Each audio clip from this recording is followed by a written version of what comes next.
Welcome back to Nightmare Crypt. Lock your doors, turn the lights down low, and listen carefully, because what I'm about to tell you isn't a story. It's a warning I waited too long to give. I'm writing this because I don't know how much time I have left, and because pretending this didn't happen almost destroyed me. If you're listening to this and you work nights, security, maintenance, delivery, dispatch, especially if you've ever taken a job that felt a little off, I need you to hear me out. There are places that don't show up on maps for a reason, and once you've been inside one, it doesn't really let you go. I worked the graveyard shift at a place that doesn't exist on maps. That sentence alone should have been enough to make me walk away. But when you're broke, exhausted, and trying to keep your life from collapsing, you learn how to ignore instincts. You tell yourself that unease is just anxiety. You tell yourself everything has an explanation. You tell yourself you'll quit after one more paycheck. That's how it starts.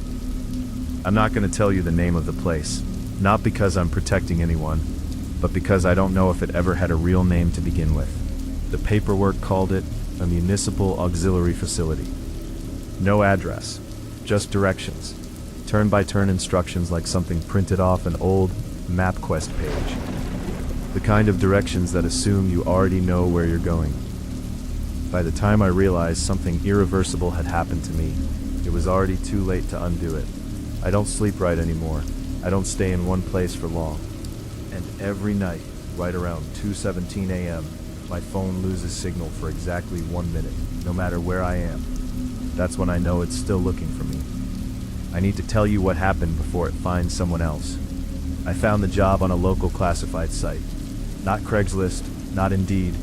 One of those bare-bones boards that look like they haven't been updated since 2009. The listing was simple. Overnight attendant, no experience required. 12 a.m. to 8 a.m., $22 per hour, independent work, reliable transportation required. No company logo, no contact name, just an email address made of random letters and numbers. I should have deleted it. Instead, I emailed. They responded within 5 minutes. No greeting, no small talk, just a PDF attachment, and a single line. If you're still interested, read this carefully. The PDF looked like it had been scanned and rescanned a dozen times. The text was slightly crooked, like someone had fed it through a printer by hand. It explained that the position involved monitoring a closed facility overnight, logging any irregularities, and ensuring doors remained secured until morning staff arrived. No mention of what the facility actually was. At the end was a start date, 2 nights later, and a request for confirmation. No interview, no background check, no paperwork beyond a 1-page NDA that was so generic it might as well have been a template. I signed it. I told myself I'd feel it out for a week. The directions arrived the next day. They didn't include a street address.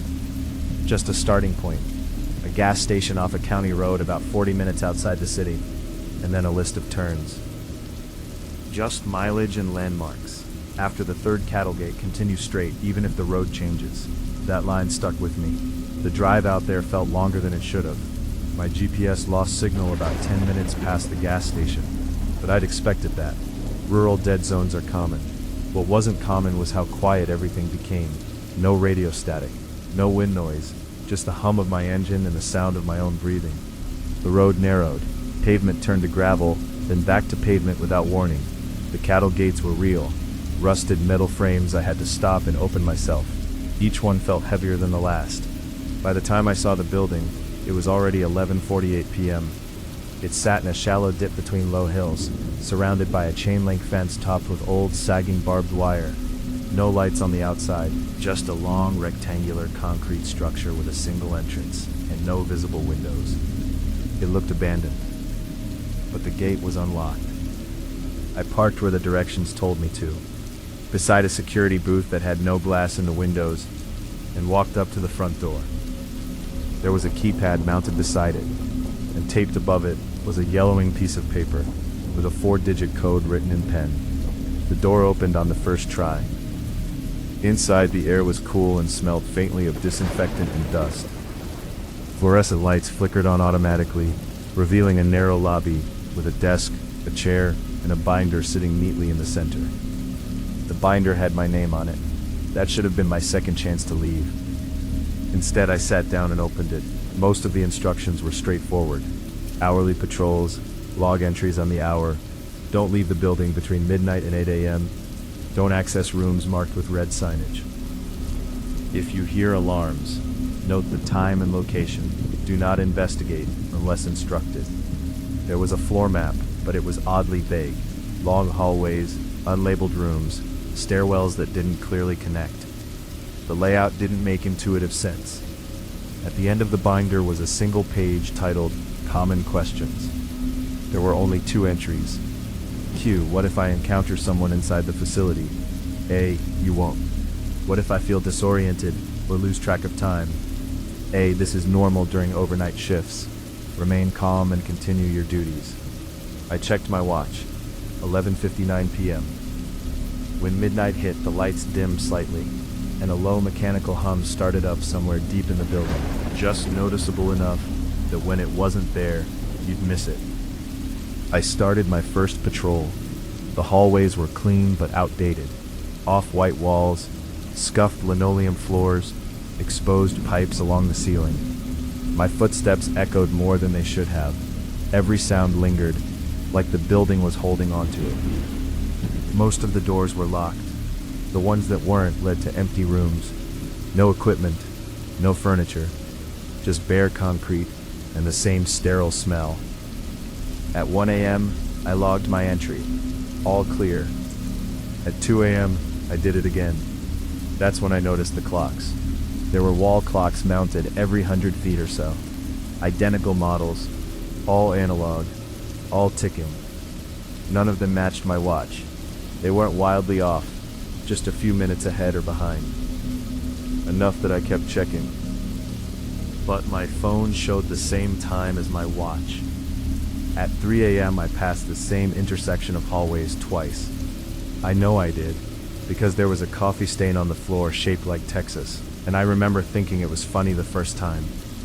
The second time it felt like a coincidence. The third time it stopped feeling funny. I told myself the map was confusing. I told myself I was tired. When I got back to the lobby, the binder was open to a page I hadn't touched. There was a new line written in pen beneath my last log entry. Please be thorough. I stared at it for a long time before I wrote back. Understood. I didn't hear anyone else in the building. Nothing overt happened that first night. But when my shift ended at 8 a.m., the front door didn't open right away. I had to enter the code twice. And as I drove away, I realized something else. I couldn't remember the drive out. Not the turns, not the cattle gates. Just the moment I was suddenly back on the main road, sunlight in my eyes, phone buzzing with notifications that all came in at once. I told myself it was exhaustion. I came back the next night. The second night felt wrong before I even reached the gas station. I left my apartment at the same time as before. Same route, same playlist. But my phone clock jumped forward by 3 minutes somewhere between my kitchen and the car. I noticed because I always lock my door at 11:02 p.m. That night, it was 11:05 and I couldn't remember standing there those extra seconds. I stood in the parking lot staring at my phone, trying to reconstruct what I'd just done. Nothing came to mind.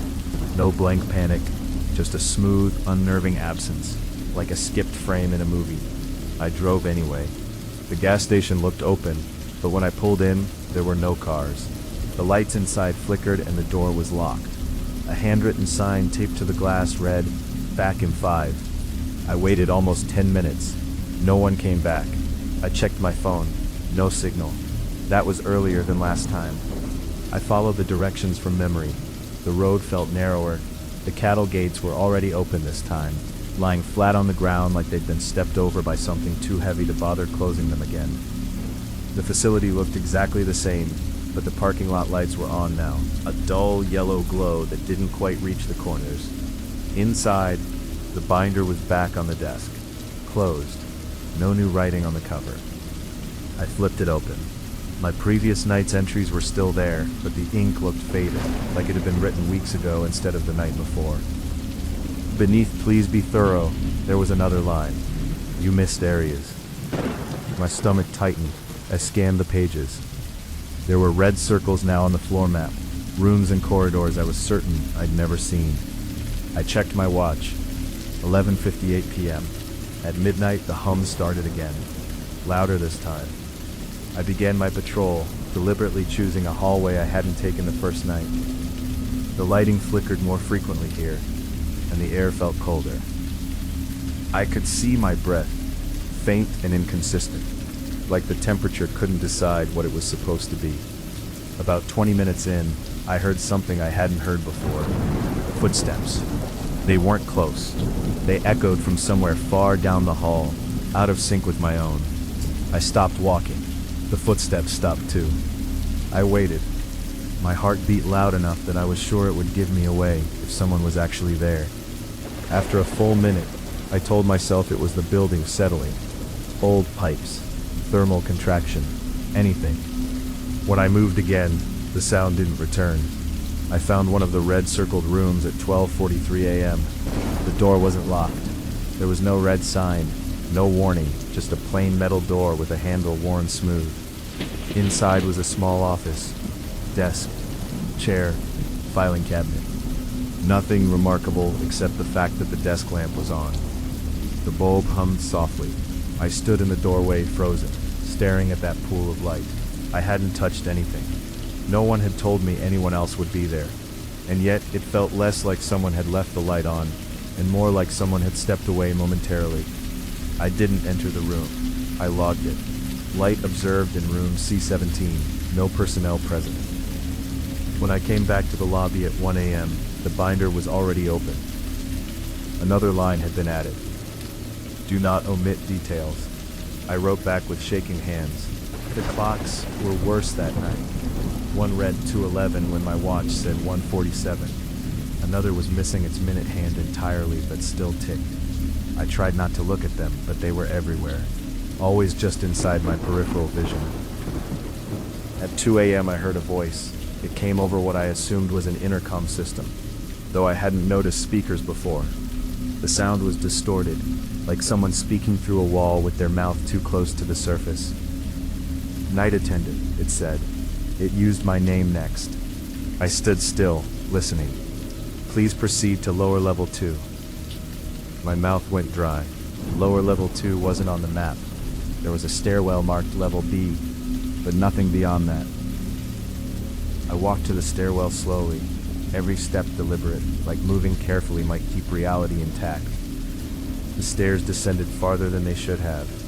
One flight, then another. The air grew warmer the deeper I went, thick and damp. By the time I reached the bottom, my shirt clung to my back.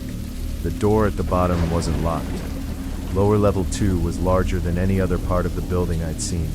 The ceiling was higher, the hallways wider.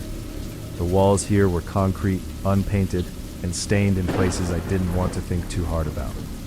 Lights flickered in irregular patterns, creating pockets of shadow that felt intentional. I took 3 steps inside and stopped. There were chairs lined up along the walls, dozens of them, all identical, all facing inward, toward an empty central space. Some of them were still warm. I didn't touch them. I didn't need to. I could feel it in the air, that faint residual heat, like someone had just stood up seconds before I arrived. My handwriting was barely legible. As I turned to leave, I realized something else. The footsteps were back. Closer now. They didn't echo like mine. They were heavier, slower, like whoever or whatever was walking didn't care if it was heard. I didn't run. I don't know why. Maybe some part of me understood that running would be noticed. I walked, steady, controlled. The footsteps followed, matching my pace exactly. When I reached the stairwell, the sound stopped. I didn't hear it retreat. It just ceased. Back in the lobby, the binder had a new page. Physiological response noted. I sat down hard in the chair, chest tight, fingers numb. I checked my phone. 3:08 a.m. No signal. That was the moment I thought about quitting. That was also the moment I realized I couldn't remember my supervisor's name, or anyone's name connected to the job. Just routines. I stayed until morning. When I left, the door opened immediately, but this time I remembered the drive out. I remembered every turn, and I remembered passing something on the side of the road that hadn't been there before. A sign. No text. Just a symbol carved into the wood. It looked like a floor plan. By the third night, I was barely sleeping. Every time I closed my eyes, I saw hallways, endless intersections that didn't match the map, chairs lined up in places that made no sense, doors that opened inward no matter which side you pulled from. At 2:17 a.m., my phone lost signal while I was brushing my teeth. Exactly 1 minute later, it came back. I almost didn't go in that night. I stood in my apartment staring at the door, hand on the knob, heart pounding. But the thought of not going filled me with a deeper, colder fear, like skipping a step in a staircase and knowing the fall was coming whether you moved or not. The gas station was gone. I don't mean closed. I mean gone. The lot was empty dirt. No building, no pumps, no sign it had ever been there. I checked my directions again. Same starting point, same coordinates. I drove on. The facility's gate was already open. The fence sagged lower than before, like something had leaned on it repeatedly. Inside, the lobby lights were on full brightness. The binder was thicker. There were pages filled with handwriting that wasn't mine. Different styles, different pressures. Some neat, some frantic. Dates stretching back years. All of them ended the same way. No final entry, just unfinished lines, smudged ink, torn pages. At midnight, the hum started and then stopped abruptly. The silence was worse. I heard breathing behind me. I didn't turn around. "Please remain calm," the intercom said. "You are doing well." I laughed. It came out wrong. Too loud. Too sharp. The footsteps surrounded me now. Not one set. Many. Circling just out of sight. I bolted. That was my panic moment. No thought, no control. I ran down a hallway I didn't recognize, lights flickering wildly as I passed. Doors slammed shut behind me, one after another, sealing off my path back. I ended up in a room with no doors at all, just walls and chairs, hundreds of them, all facing me. That's when I realized what the facility was. Not a place, a process. The dread hit me so hard my legs gave out. I slid down the wall, unable to move, unable to scream. I understood then that every shift, every patrol, every note I'd written wasn't for security. It was for training, for conditioning. The intercom crackled again, closer now, like the speaker was inside my head. "You are almost ready." I felt hands on my shoulders, not gripping, guiding. That's when I lost control. I don't remember how I got out of that room. I don't remember screaming. I remember daylight. I remember being on the main road. My car stopped in the middle of the lane, engine still running. I never went back, but the facility came with me. Every night since at 2:17 a.m. my phone loses signal. Every night I hear footsteps outside wherever I'm staying. Sometimes when I check my notes from that job, there's new writing. I didn't add it. It always says the same thing. Please be thorough. If you're listening to this and thinking about taking a job that doesn't list an address, don't.